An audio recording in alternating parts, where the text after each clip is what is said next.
नमस्कार दोस्तों, मैं advocate Priyanka Sharma, direct selling legal expert. आज का टॉपिक बहुत ही सेंसिटिव है और इसी कंफ्यूजन की वजह से मैक्सिमम पुलिस केसेस और एफआईआर्स होती हैं। सवाल सिंपल है, डायरेक्ट सेलिंग में ज्वाइनिंग फीस लीगल है या इलीगल? इस वीडियो में ओपिनियन नहीं, मार्केटिंग नहीं, सिर्फ और सिर्फ लॉ और लीगल लॉजिक पर बात करेंगे। लॉ का पोजीशन बिल्कुल क्लियर होता है। एंट्री, ज्वाइनिंग या इन्वेस्टमेंट के नाम पर किसी भी प्रकार का पैसा लेना इलीगल माना जाता है।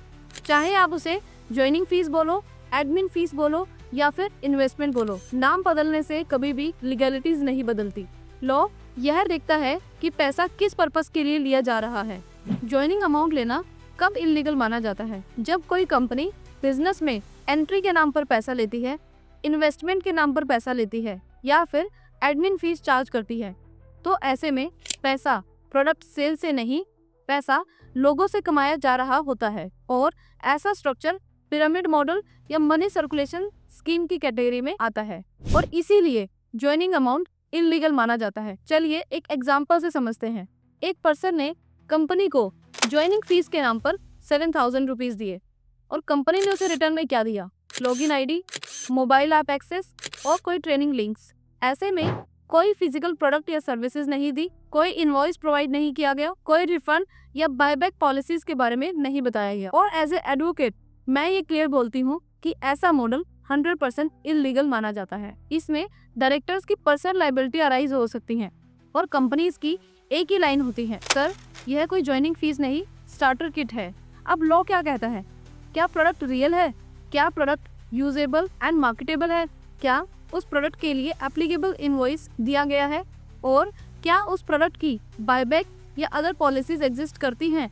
अगर आंसर है नो, तो यहाँ स्टार्टर किट के नाम पर ज्वाइनिंग फीस ली जा रही है और जिसे क्लियरली इलीगल माना जाता है। इसमें क्लियर डिफरेंस समझते हैं।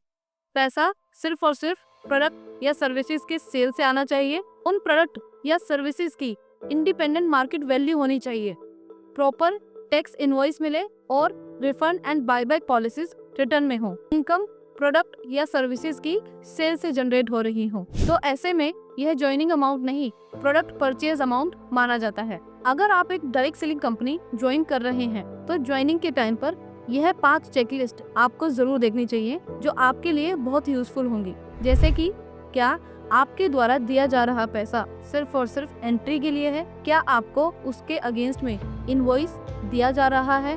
क्या वह प्रोडक्ट बिना किसी नेटवर्क के बिक सकता है? क्या refund and buyback policies return में है? क्या इनकम रिक्रूटमेंट पर डिपेंडेंट है? अगर इनमें से किसी का भी आंसर डाउटफुल है तो ज्वाइन मत कीजिए।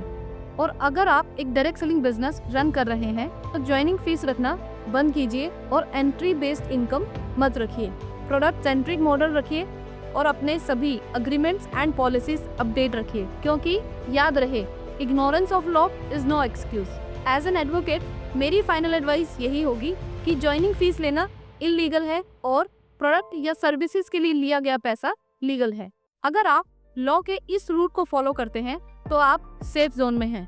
अगर आप चाहते हैं कि डायरेक्ट सेलिंग से जुड़े हर इम्पोर्टेंट इन्फॉर्मेशन आप सब तक सबसे पहले पहुंचे, तो हमारे चैनल को सब्सक्राइब करें, लाइक करें एंड शेयर करें, क्योंकि डायरेक्ट सेलिंग इंडस्ट्री की हर इम्पोर्टेंट इन्फॉर्मेशन को डायरेक्ट सेलिंग से जुड़े हर व्यक्ति तक पहुंचाने के बारे में सोचना जरूरी है।